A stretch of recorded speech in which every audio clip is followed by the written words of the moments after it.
Hi, my name is John Cabani, and my study this semester was done to compare the stress levels of college students engaged in online and traditional education. Some background literature. So I was able to find three studies that relatively related to my study. The most recent one, done in 2020, focused on the mental health of college students in the early stages of the pandemic. And this found that based off of a smartphone sensing app tracking and a health questionnaire, that mental health during the pandemic was significantly lower than past semesters. However, this study does not take into account how campus life during the pandemic could compare to online learning specifically. The second study does that. Back in 2014 in Australia, it looked for differences of stress and satisfaction with online education versus campus education. Now, this study found no significant differences in stress and academic performance among college students ages 18 to 24 in online versus in person education. However, I was able to find another study in 2010 that showed a significant educational advantage for students learning on traditional learning versus other styles, including online education. And there was a level of increase of 24% in performance in this study. My hypothesis. So, the relationship between stress and overall mental health among college students engaged in online and in person learning has been studied before, but not under the current involuntary conditions of the unprecedented pandemic. We hypothesize that students engaged in online and remote learning will have higher levels of stress. This is due to the number of factors that come along with online remote learning during this pandemic. Because online remote learning is not something that all students have been accustomed to versus traditional learning, which is in a classroom setting with students next to you and a teacher in front of you, they're not engaged in that. And therefore, having less engagement, having less social interactions, being forced to be in their home setting or dorm setting, and not having that in person engagement, those social interactions, we believe that those factors involved may cause higher levels of stress for those students. Moving on to the methods. So, the participants involved in the study. The participants of the study consisted of undergraduate students at Fordham University enrolled in research methods.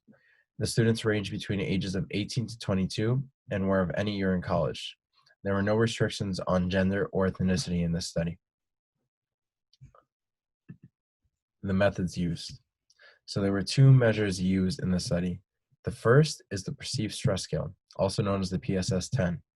Participants were asked to respond to each question on a 5-point Likert scale as values range from 0, meaning never, to 4, meaning very often, in order to indicate how they feel or thought during a certain way within the past month.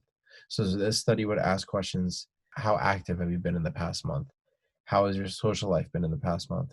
Questions to that extent, essentially asking them how they were doing within the most recent month. The second measure was the Higher Education Stress Inventory, also known as the HESI.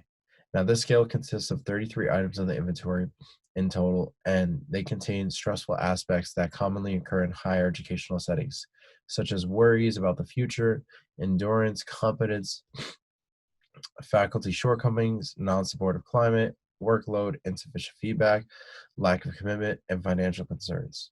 Now, this study gives a more well-rounded perspective of different factors that may be causing stress in that person's life versus the perceived stress scale that just gives an overall of how they are doing as an individual. So, and also the education stress inventory focuses specifically on students that are engaged in higher levels of education, like college or graduate school and things like that. Now, both these methods were emailed to students who voluntarily took these surveys. Moving on to the results. On the right-hand side, there are two box plots. On the top one is the HESI scale. Below it is the PSS scale. On the left of both box plots, you can see that it is showing the students who are engaged in online learning, and on the right, hybrid learning. The reason why we're calling it hybrid learning is because the students that we were able to get responses from in this study were engaged in a minimum of one traditional learning class, so not entirely traditional learning. Therefore, we're going to be calling it hybrid. And in both of these box plots, you can see that the results show higher levels of stress for students engaged in online learning. So an independent sample t-test was conducted to determine the differences in stress levels between these students engaged in online education and traditional education or partial education. However, we would fail to reject the null at the significance level of 0.05 because the p was greater than 0.05. Therefore, the results that we got were not able to support our hypothesis, as the correlation between the results between the stress levels recorded using the PSS and the HESI learning methods were not significant. We believe that there were specific limitations that may have caused these results. The first was a sample size. Now, our sample size consisted of less than 50 students, and they were not representative of the overall population of Fordham University.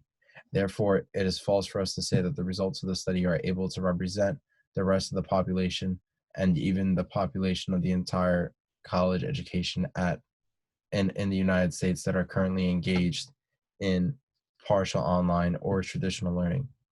The second would be the education method. Like I mentioned earlier, the students that were engaged in traditional learning were only engaged in a minimum of 1 to a maximum of 2 in-person classes. Therefore, to compare the difference between online learning and full traditional learning under the conditions of the pandemic were not able to be done in this case. There are two major strengths of the study.